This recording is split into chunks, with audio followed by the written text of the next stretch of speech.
ये 121 number question है। Who shall be held responsible for supply of materials and appliances for the purpose of carrying out the provisions of the act and regulations. Actually ये CMR में देखिएगा तो वैसे तो ये manager को दिया है, लेकिन यदि मैनेजर के ज्यूरिसडिक्शन से बाहर है तो मैनेजर क्या करेगा, ऑनर या एजेंट को लिख कर देगा, और ऑनर और एजेंट जो है 3 दिन के अंदर में इस पे एक्शन लेगा। एक्चुअली ये मैनेजर के ड्यूटी में ही है,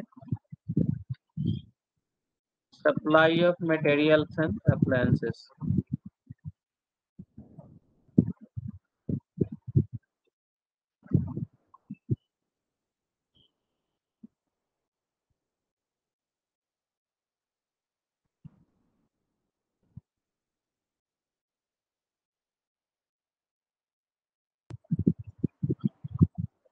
मैनेजर का ड्यूटी 43 नंबर।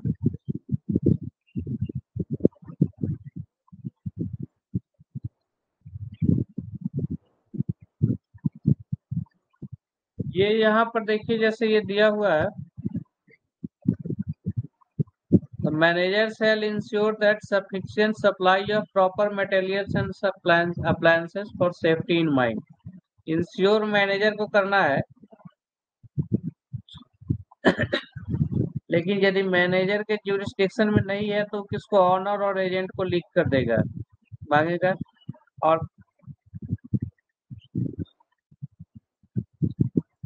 और एक चीज और दिया है, and if he be not the owner or agent. Manager किसी किसी माइंस में है कि ऑनर भी खुद है, एजेंट भी खुद है और मैनेजर भी खुद है, तो उस केस में तो मैनेजर या एजेंट सब एक ही हो गया, तो उसको इंश्योर करना है। लेकिन जहां पर मैनेजर अलग है और इसको ये मटेरियल सप्लाई का पावर नहीं है, तो उस केस में क्या करेगा, फाइनेंशियल पावर चूंकि मैनेजर के पास नहीं रहता है, वो एजेंट या ऑनर के पास रहता है, तो उस केस में मैनेजर जो है राइटिंग में देगा ऑनर या एजेंट को, फिर ऑनर और एजेंट जो है उसको सप्लाई करने का काम करेगा। जैसे जैसे ही उसको रिक्वेशन मिलेगा कोई मटेरियल को सप्लाई करते हुए, उस पर वो प्रॉम्प्ट एक्शन लेगा, और जो रिक्वेशन गया है उसके 3 दिन के अंदर में मैनेजर को इंटीमेट करेगा कि क्या एक्शन लिया गया, या मटेरियल आ गया तो मटेरियल दे दिया जाएगा। तो यहाँ हेल्ड रेस्पॉन्सिबल के केस में जो है ऑनर या एजेंट होगा। मैनेजर का ड्यूटी में दिया है, लेकिन मैनेजर के यदि कंट्रोल से बाहर है तो ये ऑनर एजेंट को लिख कर देगा, और ऑनर एजेंट नहीं दिया तो फिर वो रेस्पॉन्सिबल होगा।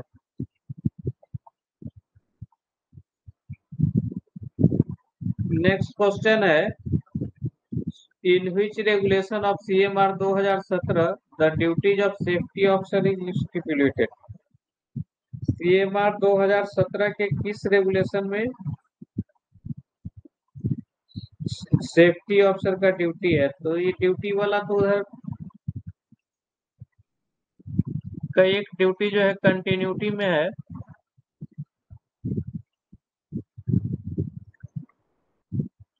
तो उसको याद रखिएगा। जैसे 43 में मैनेजर का ड्यूटी है, इसके बाद 44 में इससे छोटा कौन हुआ, सेफ्टी ऑफिसर का ड्यूटी होगा। 45, 46,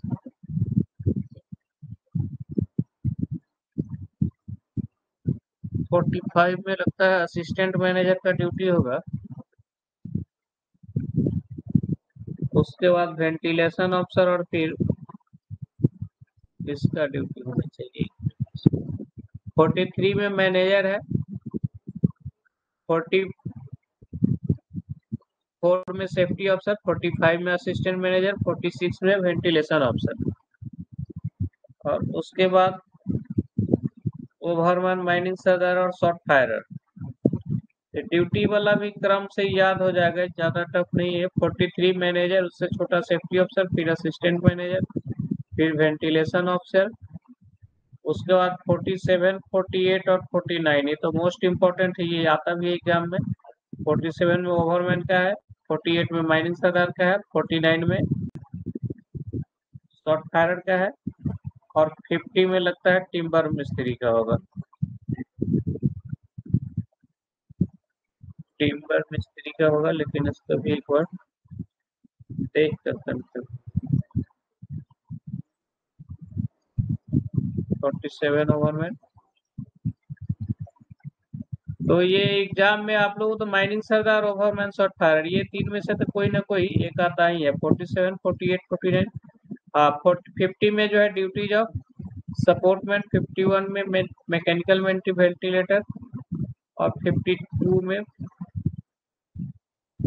फिर आगे बहुत है उधर, फिर उतना याद नहीं रह पाएगा जितना याद रहेगा। 47, 48, 49 ये तो मोस्ट इम्पोर्टेंट है, बाकी जितना याद रह सकता है आगे आते।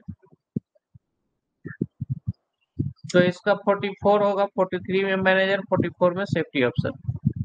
Who shall inform to the, एक सेकंड मैसेज देखिए।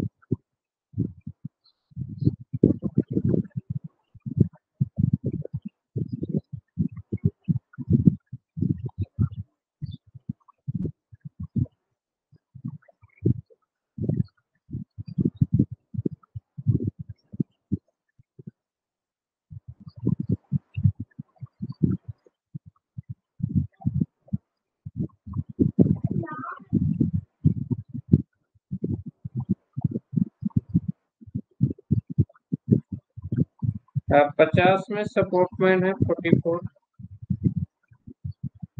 आगे बढ़ते हैं। अच्छा, ये वेंटिलेशन ऑफिसर के ड्यूटी से रिलेटेड 3-4 जो है डाटा लगातार इसमें पूछ रहा है, उसको देख लीजिए। ये जैसे वेंटिलेशन ऑफिसर का ड्यूटी हम लोग ओवरमैन से जस्ट ऊपर वेंटिलेशन ऑफिसर होगा। तो जैसे वेंटिलेशन एफिशिएंट VE क्यों निकालना, VE क्यों निकालना वेंटिलेशन ऑफिसर का ड्यूटी है। और VEQ का मतलब क्या होता है? VEQ का मतलब हो गया, इसका फुल फॉर्म भी आ सकता है। इसका मतलब हो गया VEQ, इसका फुल फॉर्म आ सकता है वेंटिलेशन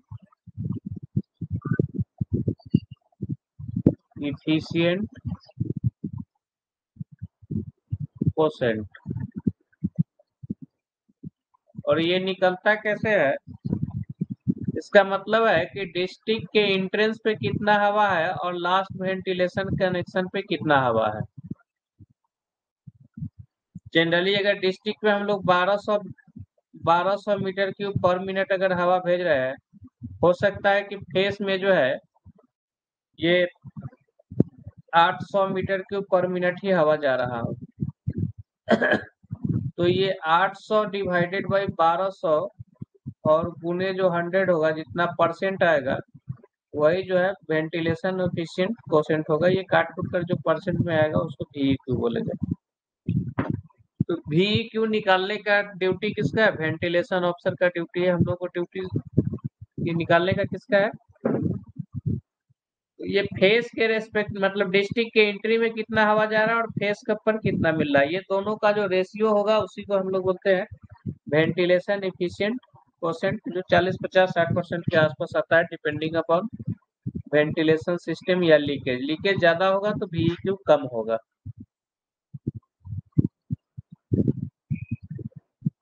दूसरा 2-3 चीज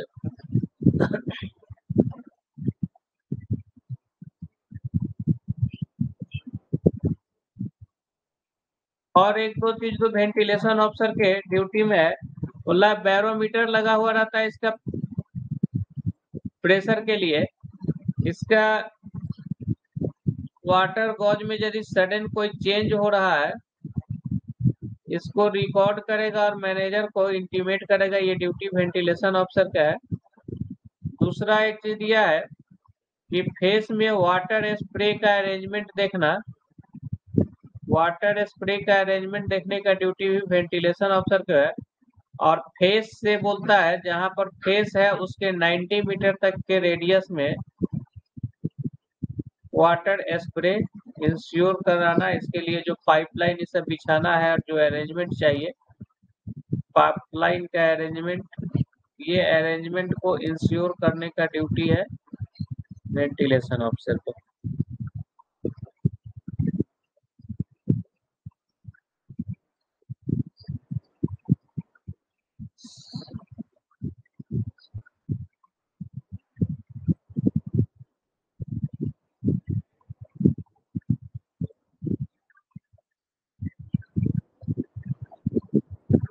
क्वेश्चन इसी दो तीन से जो है इसमें ऑब्जेक्टिव दिया है।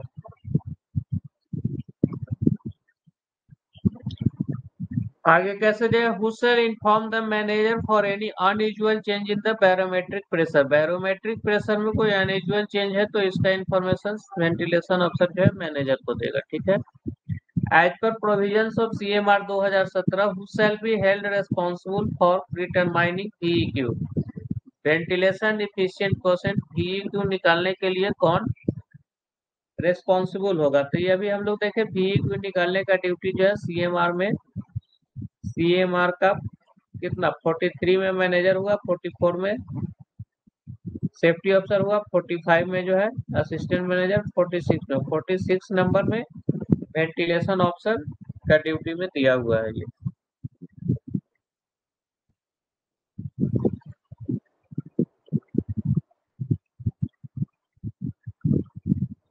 फिर नेक्स्ट दिया है, one of the duties of ventilation officer is stipulated in CMR 2017 to arrange for water spraying and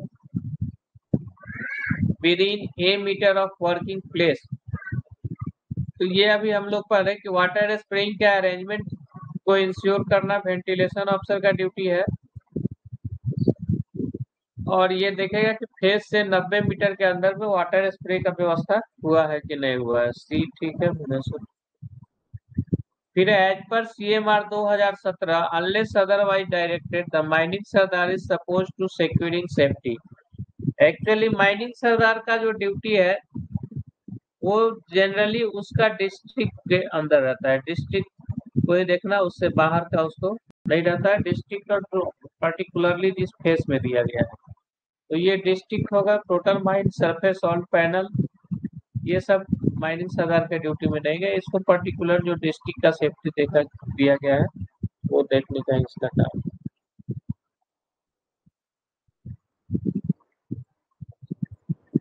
next है, which of the following material are used to handle, used to hold tubs on a gradient। Gradient पे tub को यदि खड़ा करना है, रोकना है, तो उस समय कौन सा या चीज का यूज करते हैं।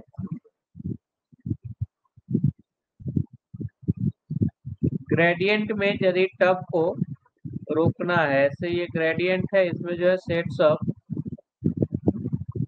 टब है, इसको रोकना है, तो ये सब का दो दो चक्का रहता है। चक्का में हम लोग लगाते हैं खेट, ये सारा तो एक दूसरे से इंटरकनेक्टेड है कपलिंग द्वारा, ये भी इंटरकनेक्टेड है। फिर ये हॉलेज रोप उसको खींचेगा। तो ये हर चक्का में ये एक्सेल जो रहता है, एक्सेल का जो गैप रहता है, इसी में लकड़ी का गुटका लगा दिया जाता है। इसी को हम लोग स्प्रैग बोलते हैं और हिंदी में उसको ट्रामर लोग शीट बोलता है। तो ये जनरली लकड़ी का बना होता है। कहीं कहीं पे लोग देखते हैं आयरन का भी बना देता है, दोनों रोकता है, लेकिन लकड़ी बेस्ट है।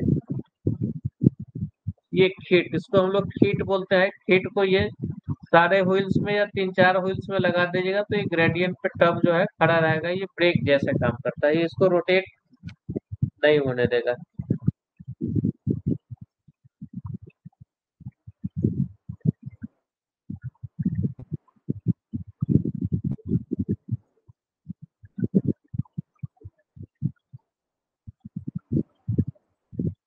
ये स्प्रैग ठीक है रोहित का।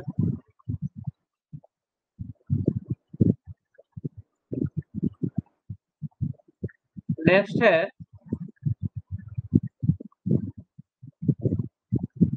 who shall ensure that no inexperienced person is employed on any work in the district except under the supervision of an experienced person। ये देखने का किसका जिम्मेवारी है कि डिस्ट्रिक्ट में कोई भी अनएक्सपीरियंस इनएक्सपीरियंस आदमी मतलब कि कोई नया आदमी काम न करे और यदि वो काम करता है तो किसी एक्सपीरियंस आदमी के अंदर में, ये देखने का जिम्मा किसका है। ये यहाँ पर भी ये सब क्वेश्चन में भी कि बार बार रेगुलेशन पढ़ा हुआ रहेगा, जितना ज्यादा बार पढ़ा हुआ रहेगा तभी आप ये सब क्वेश्चन को पकड़ सकते हैं। ये माइनिंग सरदार के ड्यूटी में स्पष्ट ये लाइन बाय लाइन लिखा हुआ है, इसलिए ये माइनिंग सरदार होगा। यहाँ दिमाग लगाइएगा तो ओवरमैन भी हो सकता है, अंडर मैनेजर भी हो सकता है, लेकिन चूंकि सीएमआर में माइनिंग सरदार के ड्यूटी में दिया है इसलिए हम लोग जो है वो माइनिंग सरदार ही वहाँ पे टिक करेंगे। ये देखिए यहाँ पर ये माइनिंग सरदार के ड्यूटी में दिया हुआ है।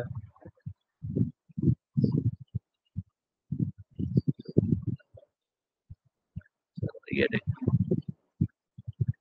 2 में दिया हुआ है, ensure that no inexperience person is employed on any work except under the supervision of experience person.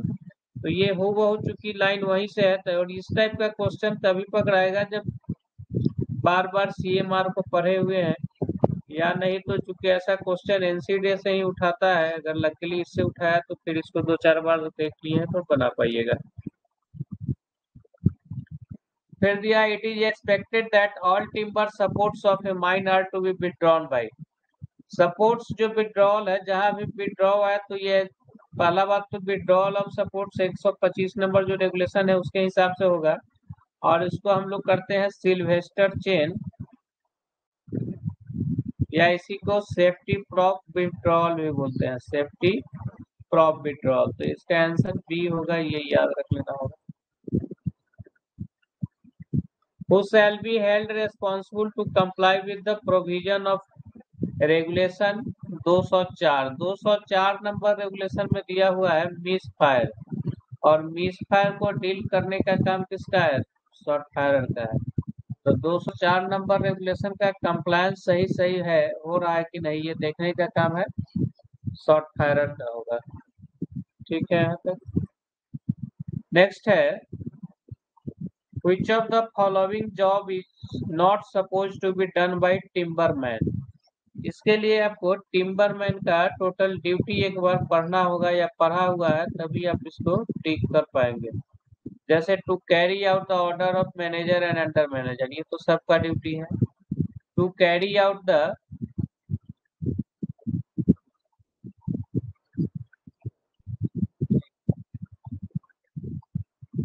Under manager या मैनेजर का ड्यूटी करना सबका का अंडर मैनेजर या मैनेजर का ऑर्डर का पालन करना सबका ड्यूटी है। To carry out the order of overman mining sardar, timberman है तो इसका ड्यूटी भी मानना पड़ेगा। टिम्बरमैन है तो ओवरमैन माइनिंग सरदार का ड्यूटी भी मानना पड़ेगा। उसके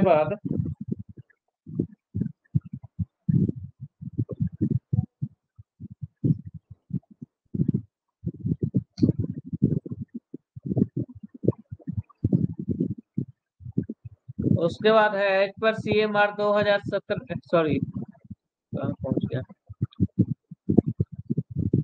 नेक्स्ट है to see that wood cuttings are not left in any working below ground. ये भी इसका ड्यूटी है टिम्बरमैन का, देखना कि कोई भी वुड कटिंग की लकड़ी सब छूट जाएगा तो उससे क्या फायर पकड़ने का डर रहता है, इसलिए उसको भी जो है रेगुलरली ऊपर ले जाना इसका ड्यूटी है। To arrange for supply of timber material for support, ये ड्यूटी ओवरमैन का है। सपोर्ट करने के लिए जो मटेरियल चाहिए वो शिफ्ट में फेस तक अवेलेबल रहे, ये ड्यूटी जो है ओवरमैन का है, इसलिए इसका आंसर डी होगा।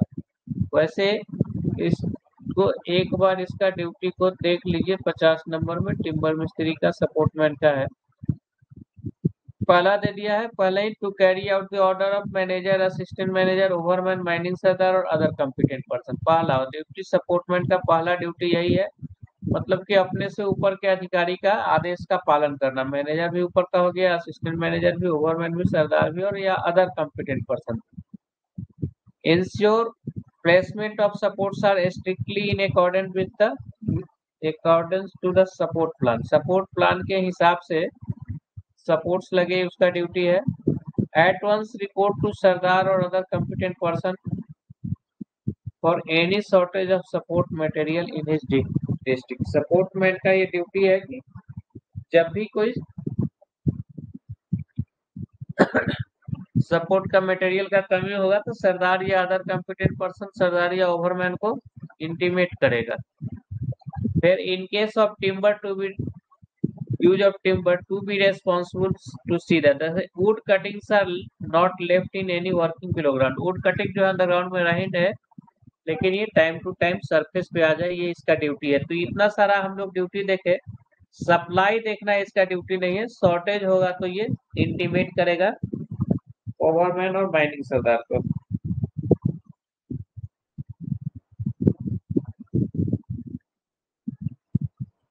तो इसका आंसर जो लोग मार रहे हैं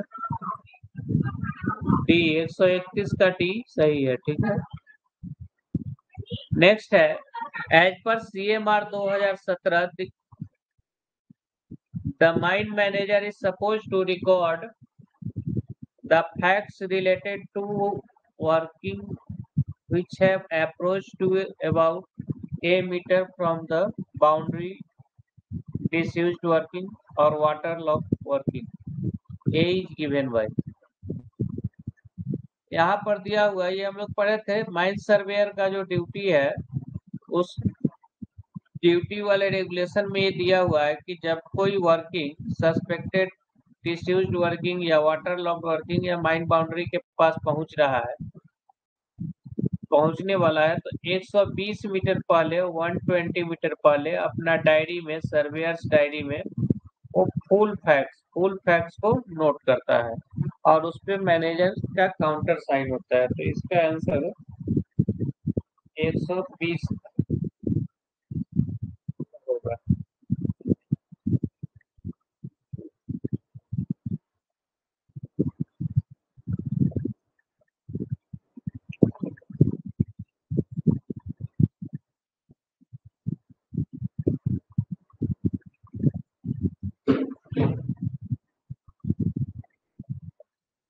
नेक्स्ट है what is the name of place where the explosive are stored for the purpose of issuing it to an authorised. तो एक्सप्लोसिव जहां पर स्टोर करते हुए स्टोरेज हाउस को हम लोग बोलते हैं मैगजीन। यहाँ पर सिंपल स्टोरेज दिया है, यदि अंडरग्राउंड स्टोरेज रहता तो उस केस में रिजर्व स्टेशन होता जहां पर एक जगह जमा करते हैं, लेकिन ये मैगजीन है, मैगजीन में हम लोग का एक्सप्लोसिव का स्टोरेज करते हैं। तो 133 नंबर भी सिंपल है। ये क्वेश्चन डायरेक्ट लगता है किसी एग्जाम में पूछा है, किसी एग्जाम का याद नहीं है, SCCL या किसी के एग्जाम में डायरेक्ट होगा यही क्वेश्चन पूछे हुए हैं। The term representative factor RF is associated with, ये सारा ऑप्शन भी वही दिया हुआ था जो यहाँ पर ऑप्शन है। RF किससे रिलेटेड है? माइन ड्रेनेज से, माइन प्लान से, माइन एयर सैंपलिंग से या माइन वेंटिलेशन से? इसको थोड़ा तो समझ लेते हैं।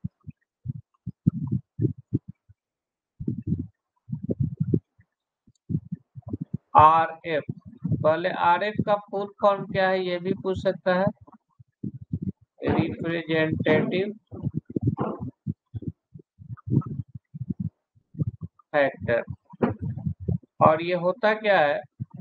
एक्चुअली ये रेशियो है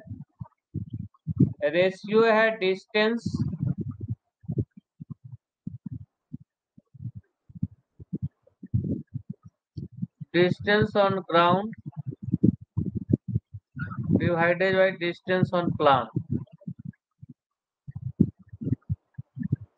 इसी का रेशियो है। यदि ग्राउंड में किसी चीज को नापने पर 1000 मिलता है, उसी चीज को प्लान पे नापने पर यदि 1 मीटर मिलता है तो यहाँ का RF होगा 1000:1। और इसका मतलब ये हुआ कि प्लान में यदि आप 1 मीटर नाप रहे हैं कहीं से कहीं का बीच का डिस्टेंस, जैसे ये रोड है प्लान में, हम नापे कि यहाँ से यहाँ तक कितना डिस्टेंस है, यहाँ कोई मंदिर या गुरुद्वारा है, यहाँ जो है कोई कुआं है, दोनों के बीच का डिस्टेंस कितना है। यदि प्लान में नापने पर ये 1 मीटर आ रहा है तो ग्राउंड में एक्चुअली कितना होगा? 1000 का स्केल है तो 1000 होगा। यदि ये प्लान में नापने पर 2 मीटर आ रहा है तो कितना हो जाएगा, 1000 का स्क्वायर है तो ये 2000 होगा। तो ये general requirement about mind plan में दिया हुआ है कि आरएफ जो है जब तक कहा नहीं जाए तब तक 2000:1 पे होगा या 1000:1 पे होगा। लेकिन इसके अलावा दो प्लान का फिर अलग से दिया हुआ है, एक डस्टिंग प्लान का और दूसरा एक सैम्पलिंग प्लान का। ये दोनों का आरएफ जो है 2400:1 है। आरएफ का मतलब हो गया रिप्रेजेंटेटिव फैक्टर। और अब ये कहीं कहीं पे उल्टा भी रह सकता है, अब 1:2000 है, किसी किसी बुक में उल्टा भी रहेगा। तो ये जो ज्यादा वाला है वो समझिए कि ग्राउंड के डिस्टेंस को शो करता है, और कम वाला जो है वो प्लान के डिस्टेंस को शो करता है। कहीं कहीं पे उल्टा भी ये हो सकता है किसी किसी बुक में डिनोट करने का मतलब, लेकिन मीनिंग वही है कि जो छोटा वाला है वो ये इंडिकेट करता है कि इतना यूनिट यदि प्लान पर नापेंगे तो ग्राउंड पे इतना यूनिट को रिप्रेजेंट करेगा, इसलिए इसको रिप्रेजेंटेटिव फैक्टर बोलते हैं आरएफ को।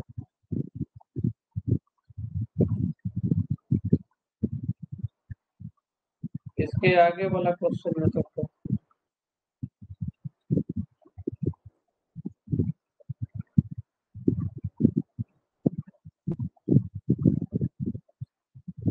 इसके आगे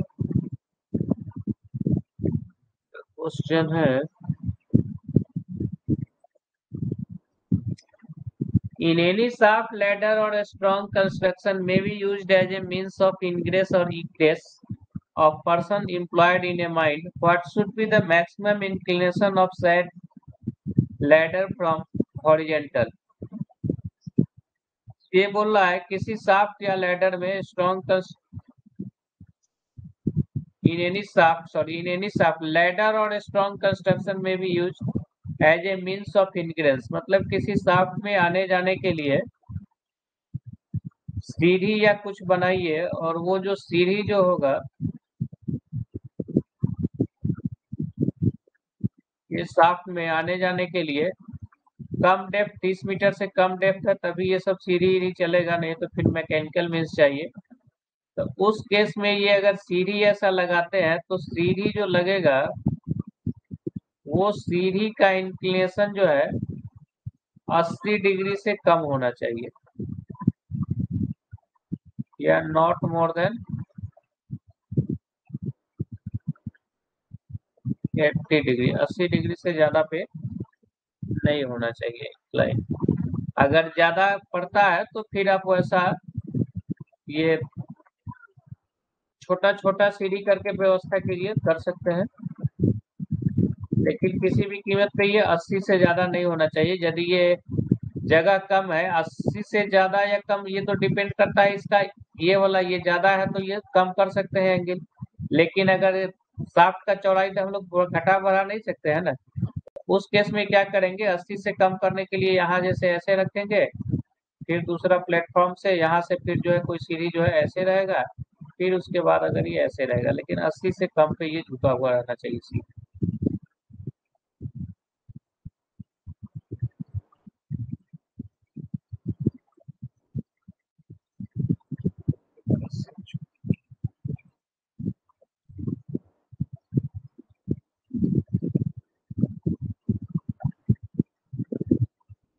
अस्सी 80 डिग्री ये भुवनेश्वर का आंसर ठीक है।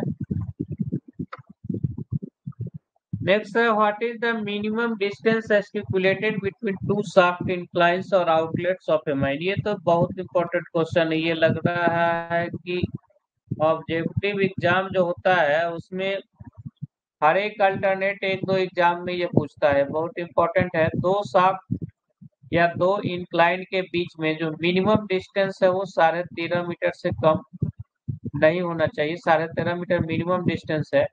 और वो करते क्यों है, to avoid recirculation of air.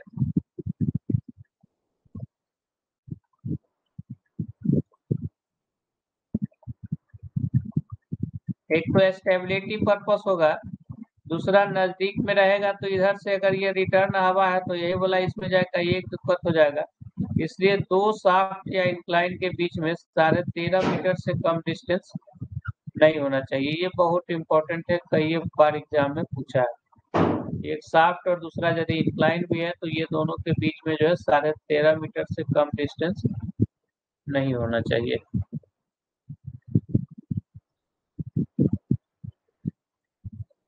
The diameter of the drum of any winding engine installed before October 25, 1955 shall not be less than। ये उस रेगुलेशन में ही दिया हुआ है, यदि 25 अक्टूबर 1955 का पहले का बना हुआ है तो रोप का जो डायमीटर है, रोप का जो डाया है उसका 80 टाइम्स डाया जो है आपका ये ड्रम का होना चाहिए मिनिमम। और यदि 25 अक्टूबर के बाद का बना हुआ इंस्टॉलेशन है तब उस कंडीशन में बोलता है 100 times dia of the rope. तो ये 25 अक्टूबर का पहले का पूछ रहा है, 25 अक्टूबर 1955 के पहले का, तो इस कंडीशन में आंसर 80 होगा। अदरवाइज बाकी कोई भी कंडीशन होगा तो उसमें आंसर उसका 100 होगा।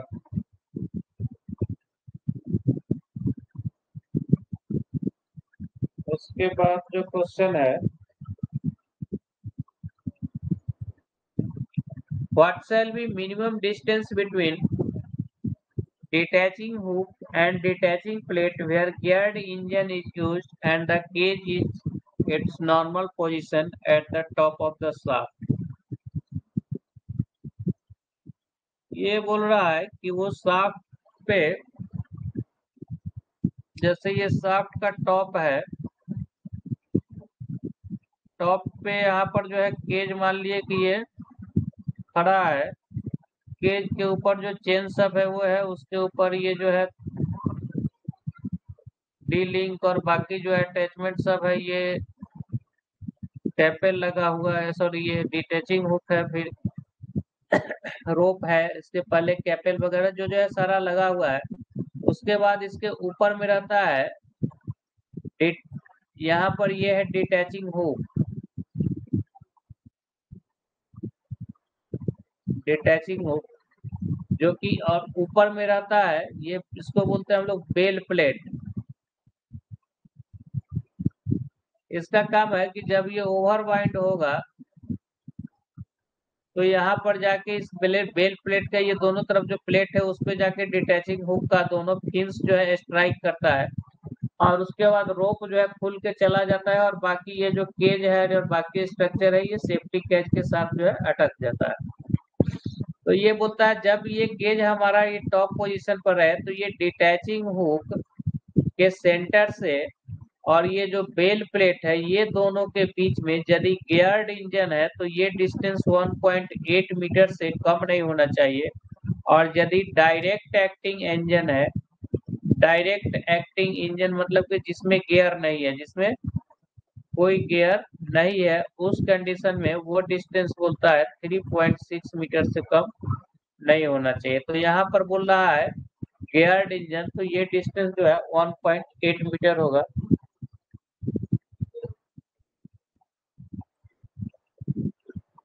आगे हम लोग फिर नेक्स्ट में आते हैं।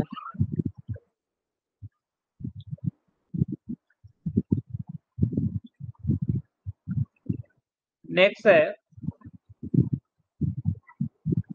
तो ये 1.8 मीटर इसका तो आंसर हो गया।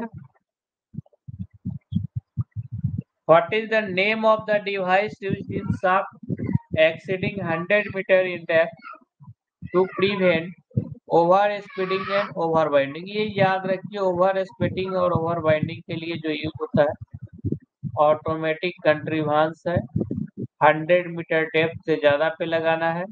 ये भी बहुत इंपॉर्टेंट क्वेश्चन है ऑटोमेटिक कंट्रीवांस वाला भी, लेकिन इसको रट जाइए, इसके ज्यादा कैसे क्या काम करता है इस पे नहीं जाइए। 100 मीटर से ज्यादा डेप्थ का शाफ्ट है तो उसमें ऑटोमेटिक कंट्रीवांस रहेगा और इसका काम है to prevent over speeding and over winding. ये स्लो बैंकिंग को भी इंश्योर करता है। नेक्स्ट क्वेश्चन पे आते हैं। नेक्स्ट क्वेश्चन है, what should be the distance up to which the guides shall be extended। इसमें यहाँ पर दो क्वेश्चन है, इसको समझ लेते हैं।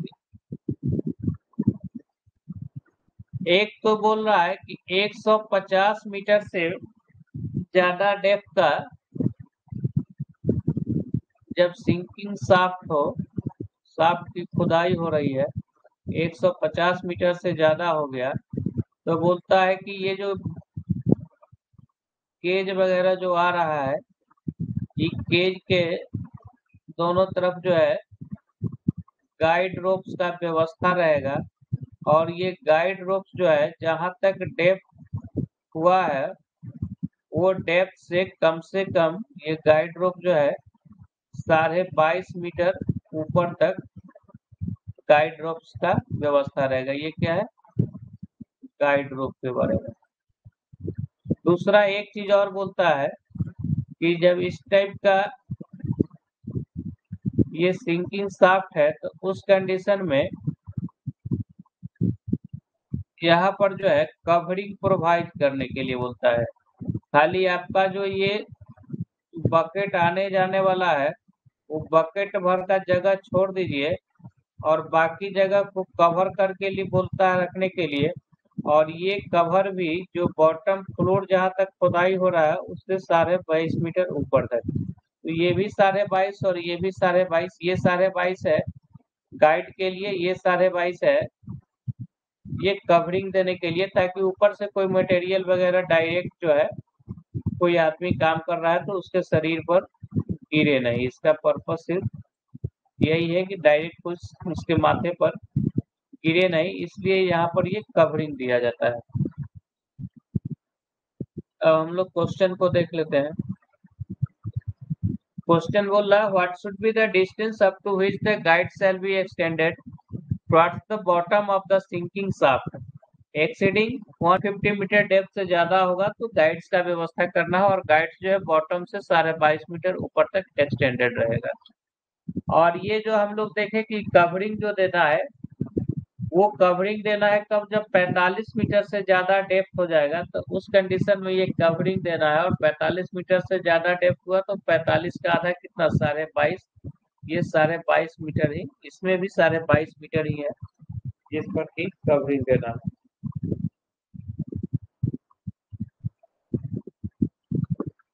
ये क्वेश्चन थोड़ा सा सुटेबल क्वेश्चन नहीं है अभी जो स्क्रीन पे है, ये क्वेश्चन आना नहीं चाहिए क्योंकि ये क्वेश्चन थोड़ा सा कंट्राडिक्टरी टाइप का लग रहा है। क्वेश्चन को आप लोग भी पढ़िए एक बार। ये क्वेश्चन बोल रहा है identify one of the following conditions which does attract the provision prohibiting the use of any rope for binding. Actually ये जो कंडीशंस दिया हुआ है वो सब में जो है बाइंडिंग रोप का यूज नहीं होगा। जैसे डॉक्ट रिगार्डिंग फिटनेस, उस कंडीशन में भी यूज नहीं होता है। ब्रेकिंग लोड 10 से कम, इसका फैक्टर ऑफ सेफ्टी हो जाए तब। लेकिन चूंकि रेगुलेशन में जो है वाइंडिंग रोप वाला में हूबहू लाइन ये दिया हुआ है, इसलिए यहाँ पर भी आंसर सिर्फ इसी को लिया है। रोप व्हिच हैज बीन एस्प्लेस्ड, स्प्लाइस्ड रोप का यूज जो है वाइंडिंग में बोलता है। स्प्लाइस्ड का मतलब ये हुआ कि रस्सा अगर टूट गया है तो टूटने के बाद उसको जो है फिर जोड़ना, तो जोड़ कर जो रोप को यूज करते हैं उसी को बोलते हैं स्प्लाइस्ड रोप। स्प्लाइस्ड रोप का यूज बाइंडिंग में नहीं करना है।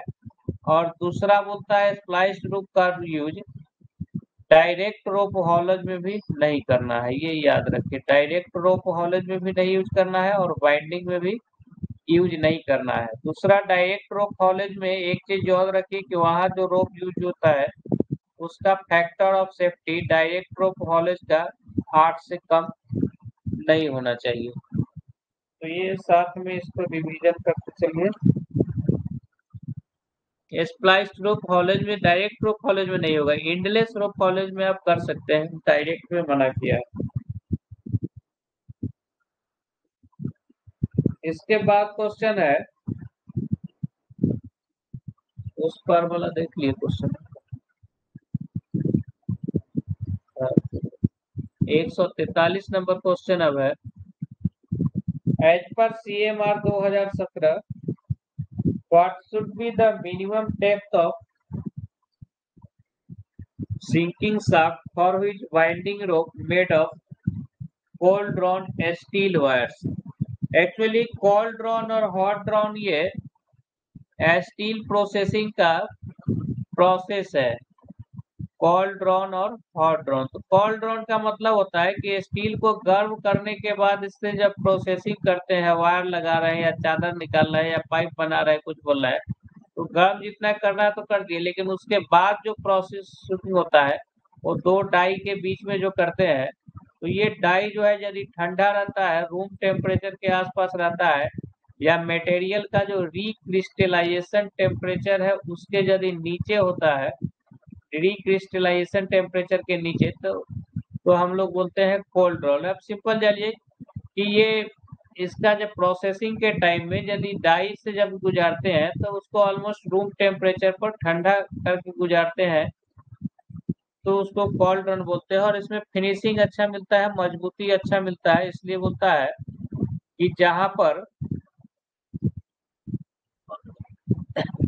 ये सिंकिंग शाफ्ट में बोल रहा है वाइंडिंग रोप जो यूज होगा उस कोल्ड ड्रॉन स्टील का होना चाहिए, लेकिन वहां दिया हुआ है एक मिनिमम डेप्थ, और वो डेप्थ है 30 मीटर। 30 मीटर से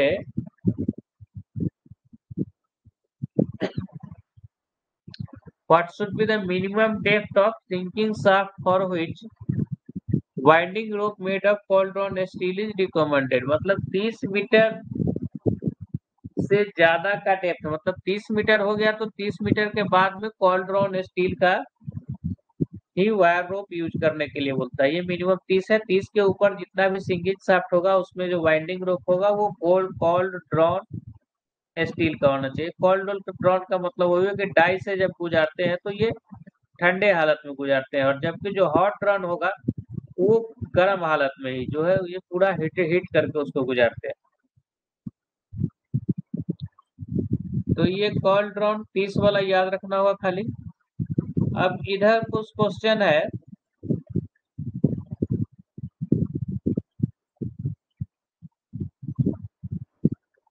व्हाइट मेटल से रिलेटेड है, उसको एक बार हम लोग फिर समझ लेते हैं, फिर क्वेश्चन को करेंगे।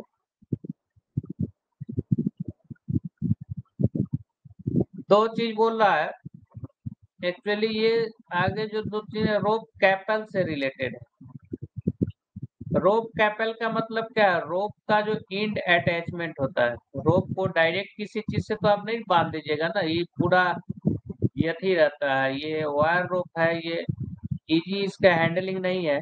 तो वायर रोप के इंड में जो अटैचमेंट होता है, जिससे कि जिसमें कि एक होल रहता है, वो होल से हम लोग फिर डीलिंग के माध्यम से किसी चीज को जोड़ते हैं, तो इंड में जो इसका अटैचमेंट होता है इसी को हम लोग बोलते हैं रोप कैपल। रोप कैपल क्या है?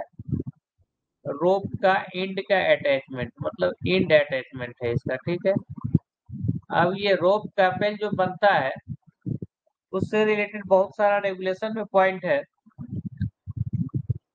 तो ये कैपल जो बनता है जनरली, जैसे जो व्हाइट मेटल कैपल है इस टाइप का है, सॉकेट होता है, इसके अंदर में जो है ये वायर रोप रहता है, और वायर रोप को ऐसे ऐसे खोल कर ऐसे ऐसे खोल कर ये पूरा खोल देते हैं।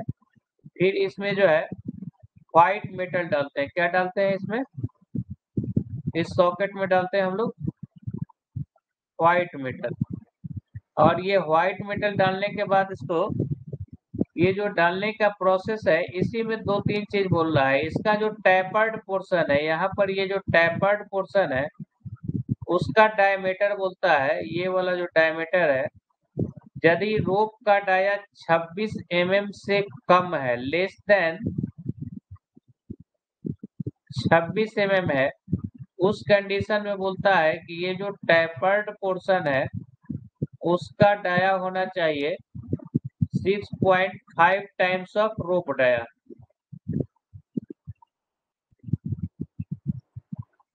रोप डाया। दूसरा बोलता है कि यदि more than 26 mm rope dia है, ये 26 क्या रोप का डाया है, 26 mm से ज्यादा यदि रोप का डाया है, उस कंडीशंस में बोलता है टैपर्ड पोर्शन का डाया जो होगा 7/1/3 गुने रोप का डाया।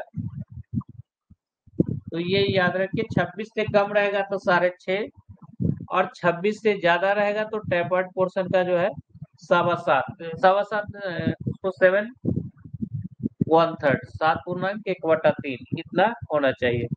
दूसरा, व्हाइट मेटल जब आए हैं तो व्हाइट मेटल जब इसमें डालते हैं, उसका बोलता है व्हाइट मेटल जो इसमें हम लोग डालेंगे, उसका बोलता है मेल्टिंग पॉइंट जो है वो 300 डिग्री से ज्यादा नहीं होना चाहिए। शायद ये नहीं होता है, 1 सेकंड, ये ज्यादा कम, इससे ज्यादा नहीं होगा, फिर भी एक बार देख लेते हैं।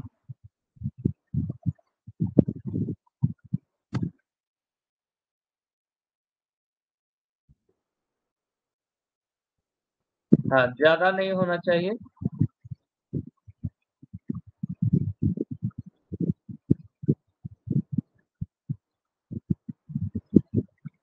हाँ, इसमें जो व्हाइट मेटल डालेंगे, तो व्हाइट मेल्टिंग, इसका जो मेल्टिंग पॉइंट है, मेल्टिंग पॉइंट का मतलब क्या है? मेल्टिंग पॉइंट का मतलब है व्हाइट मेटल को जिस टेम्परेचर पर गर्म करने पर ये सॉलिड से लिक्विड में कन्वर्ट होगा, सॉलिड से लिक्विड में कन्वर्ट होगा, जिस टेम्परेचर से सॉलिड से लिक्विड में पिघल जाएगा, उसी को हम लोग बोलते हैं मेल्टिंग पॉइंट। तो इसका मेल्टिंग पॉइंट 300 डिग्री से सेंटीग्रेड से ज्यादा नहीं होना चाहिए। और जिस समय इसमें डालेंगे, मतलब कि जिस टाइम डालने को हम लोग बोलते हैं अंग्रेजी में पोरिंग करना, तो जिस समय इसमें पोरिंग करेंगे, उस समय इसका टेम्परेचर जो है वो 363 डिग्री से, यहाँ पर भी होगा शायद ज्यादा, हाँ यहाँ पर भी है, 363 डिग्री से ज्यादा नहीं होना चाहिए। Poured into the socket shall not exceed 363 degree, मतलब डालने के टाइम में उसका 363 डिग्री से ज्यादा नहीं होना चाहिए। मेल्टिंग पॉइंट 300 डिग्री से ज्यादा नहीं होना चाहिए। और जिस समय डालेंगे उस समय सॉकेट को भी बोलता है गर्म करके रखने के लिए, और सॉकेट को उस समय जो है 100 डिग्री सेंटीग्रेड तक गर्म करके रखेंगे। जिस समय डालेंगे उस समय ये जो सॉकेटवा है, सॉकेट को एट अबाउट 100 डिग्री सेंटीग्रेड तक गर्म करना है, इसको हीटेड करना है। तो ये इतना जो डाटा है, इसी से जो है आगे 2-4 क्वेश्चन में जो है ऑब्जेक्टिव टाइप का है, उसको अब हम लोग आते हैं। पहला 144 पर ये एज पर CMR 2017 दे रहा है, where white metal is used for capping of rope, the tapered position of the socket shall not be less than 8 times of the diameter of rope higher than 26 mm। यहाँ पर बोल रहा है higher then 26 mm से ज्यादा है तब कितना टाइम्स होगा 144 का। तो ये ज्यादा वाला है, ज्यादा वाला में ज्यादा होगा, तो 26 mm से ज्यादा है तो 7/7/1/3। 26 mm से कम रहता है तो ये वाला होता 6.5। ऐसे देख लेता हूँ।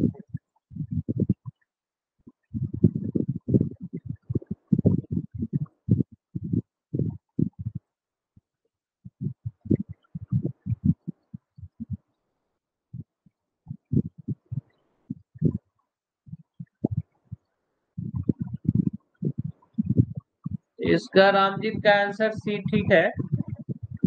नेक्स्ट है, what should be the maximum temperature of white metal pouring into the socket for the purpose of capping। अब यहाँ भी जिस समय हम लोग सॉकेट में डालेंगे उस टाइम में, पोरिंग के टाइम में, ये पोरिंग वर्ड है, पोरिंग मतलब डालना हुआ, पोरिंग के टाइम में सॉकेट में जब डालेंगे तो मैक्सिमम टेम्परेचर कितना होना चाहिए 363 डिग्री। और उसका मेल्टिंग पॉइंट कितना होना चाहिए 300 डिग्री से ज्यादा नहीं, और डालेंगे उस समय 363 डिग्री से ज्यादा नहीं होना चाहिए। और सॉकेट को कितना डिग्री तक गर्म करके रखना है? सॉकेट को 100 डिग्री तक गर्म करके रखना है। तो इसमें 3 डाटा हो गया। 300 डिग्री उसका मेल्टिंग पॉइंट हो गया, एमपी 300 डिग्री से ज्यादा नहीं होना चाहिए। कोरिंग के टाइम में 363 डिग्री, और सॉकेट का टेम्परेचर 100 डिग्री। ये 3 डाटा याद रखना होगा सब सेंटीग्रेड में। What should be interval of recapping of ropes other than rope of Coipe system? Koepe system को छोड़कर जो बाकी वाइंडिंग रोप है, इवन हॉलेज रोप का भी रिकैपिंग बोलता है 6 महीना में एक बार कर लेने के लिए। ये 6 मंथ्स याद रखिए। हॉलेज रोप का भी और ये वाइंडिंग का भी जो ड्रम बाइंडर है, ड्रम बाइंडिंग का जो रोप है उसको 6 मंथ्स में एक बार रिकैपिंग कर लेना है। रिकैपिंग का मतलब क्या होता है? रिकैपिंग का मतलब होता है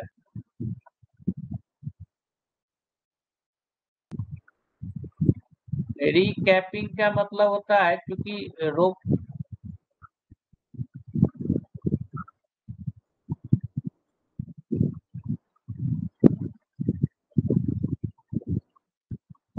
होता क्या है कि ये रोप जो है, जैसे ये जिस समय केज जो है बॉटम में है या टॉप पे है, तो यहाँ वाला रोप में ज्यादा खिंचता है, यहाँ वाला रोप में ज्यादा बियर एंड टियर होता है, यहाँ वाला रोप में बियर एंड टियर ज्यादा होता है, फिर इस आसपास का रोप पे।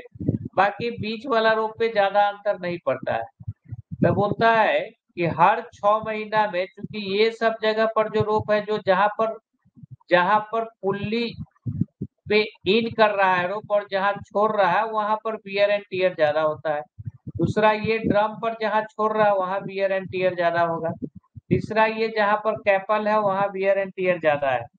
ये सब जगह पर क्या स्ट्रेस ज्यादा रहता है। तो ये स्ट्रेस का जो पॉइंट्स है उसको जगह जगह पर शिफ्ट करने के लिए करते क्या है कि हर 6 मंथ पे रोप के एंड से 2 मीटर रास्ता को हम लोग काट लेते हैं। 2 मीटर को काट के हटा देते हैं और उसके बाद फिर रास्ता को ऊपर बांध देते हैं। तो ये 2 मीटर काट के हटा दिए, उसके बाद बांध दिए, तो ये सब पॉइंट जो है शिफ्ट हो जाएगा। ये जो है ऊपर आ जाएगा, ये इधर आ जाएगा, फिर ये जो है इधर आ जाएगा। तो उससे क्या है, स्ट्रेस वाला पॉइंट जगह जगह पे शिफ्ट होते रहता है। तो हमारा रोप का एक ही जगह पे ज्यादा डैमेज नहीं होगा। उसका पर्पस यही है कि स्ट्रेस पॉइंट को जगह जगह पर शिफ्ट करने के लिए हम लोग 6 मंथ पे रिकैपिंग करते हैं। रिकैपिंग का मतलब वही हुआ है कि रोप का अटैचमेंट में जो कैपेल लगा हुआ है उस कैपेल को खोलकर उसको काट के हटाकर और फिर से 2 मीटर बाद में जोड़ना, वही रिकैपिंग हुआ। मतलब कि जो रोप के एंड में जो लगा हुआ है एक्चुअली वो एक तरह का कैप है, और उसको फिर से काट के लगा रहे हैं तो वो रिकैप हो गया, और ये प्रोसेस जो है रिकैपिंग हो गया।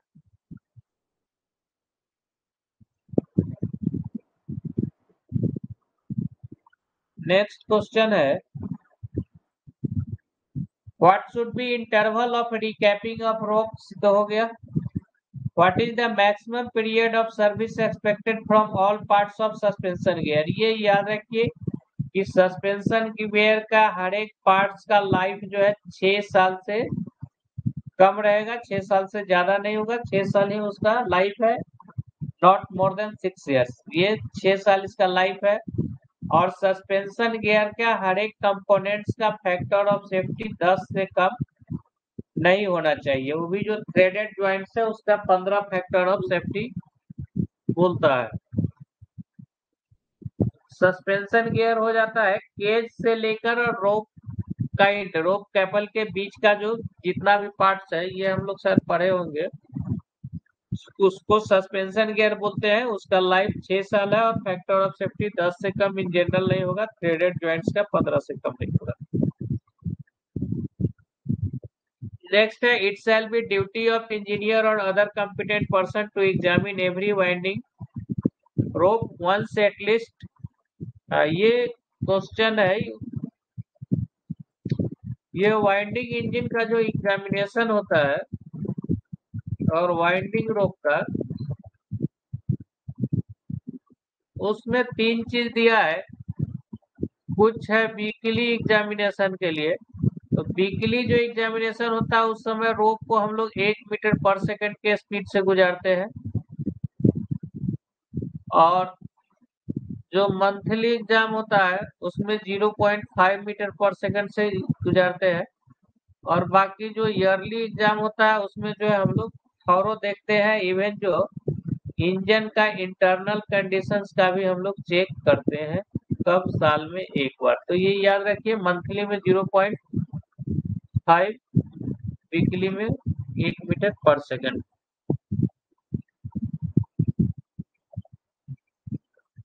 यहाँ पर क्वेश्चन है, it shall be the duty of engineer और other competent person to examine every winding rope once at least in 30 days by passing the rope. 30 days में है मतलब मंथली है, तो इस कंडीशन में ये 0.5 मीटर पर सेकंड होगा। यदि ये वीकली रहता तो 1 मीटर पर सेकंड होता। ये नेक्स्ट क्वेश्चन है, what is the list number of stop block to be installed at the top of every incline. The top of every incline पे एक स्टॉप ब्लॉक होना चाहिए, एक रन अवे स्विच भी होना चाहिए, और रन अवे स्विच और स्टॉप ब्लॉक ये दोनों के बीच में बोलता है डिस्टेंस जो है, जैसे मान लीजिए कि ये हॉलेज इंक्लाइन है, ये हॉलेज हो गया। स्टॉप ब्लॉक कुछ नहीं है, यहाँ पर जो है मेटल का एक ब्लॉक लगा रहता है, जिसमें कि टब अगर ये लगा हुआ है तो टब आके इस पे रुक जाता है। उसके अलावा जो रन अवे स्विच जो रहता है, एक्चुअली इसमें ये व्यवस्था रहता है कि अनकंट्रोल्ड टब यदि ऊपर से आ रहा है तो ये जो है हमेशा ये हटा हुआ रहेगा, ये रेलवे का लाइन जो है यहाँ से ये टूटा हुआ रहता है। आप इसको ऑपरेट कीजिएगा, इसको लीवर से ऑपरेट करना रहता है, यहाँ एक लीवर रहता है, इसको ऑपरेट कीजिएगा तो ये रेल टूटेगा नहीं, तो ये हटा हुआ रहेगा, ऐसे हटा हुआ रहेगा। हटा रहने पर ये ऐसा रहता है कि नीचे से टप जाएगा तो ये ऑटोमेटिक ये सट जाएगा, लेकिन ऊपर से आएगा तो ये हमेशा हटा हुआ है। जब तक ये लीवर से ऑपरेट नहीं कीजिएगा तब तक ये सटेगा नहीं, जब ये सटेगा लीवर ऑपरेट कीजिएगा तो ये सट जाएगा। तो ये जो स्टॉप ब्लॉक और रन अवे स्विच है, ये दोनों के बीच का जो डिस्टेंस है वो बोलता है sets of tub plus 10 metre, इससे अधिक नहीं होना चाहिए। इसको हम लोग S+10 बोलते हैं। सेट्स ऑफ टब्स का मतलब है कि ये टब का इतना बड़ा बड़ा, यदि ये 5-6 सेट मान लीजिए उसमें मैं इसमें 5 सेट का टब है, तो ये इसका जो लंबाई होगा वो सेट्स ऑफ टब हो गया, और इसके बाद प्लस 10 मीटर, इससे ज्यादा गैप नहीं होना चाहिए स्टॉप ब्लॉक और रन अवे स्विच के बीच में। ये चीज ही इसमें दिया है। ठीक है, तो आज हम लोग यहाँ तक पहुंचे। 151 नंबर क्वेश्चन में फिर वही हो जाएगा, लेंथ ऑफ ट्रेन और length of sets of tub plus 10 metre. ठीक है, what should be the maximum stipulated distance between run away switch and stop block. ये भी बहुत इंपॉर्टेंट है, ये एग्जाम में पूछेगा। ये रन अवे स्विच और स्टॉप ब्लॉक के बीच में जो मैक्सिमम डिस्टेंस है वो sets of tub plus 10 metre, इससे ज्यादा नहीं होना चाहिए। उसके बाद वाला ये भी बहुत इंपॉर्टेंट है, ये क्या है, which of the following attachment is used behind the set of ascending tubs। ये भी बहुत बार पूछा हुआ है, इसको हम लोग बैक स्टे बोलते हैं, या इसको हिंदी में हम लोग पहलवान बोलते हैं।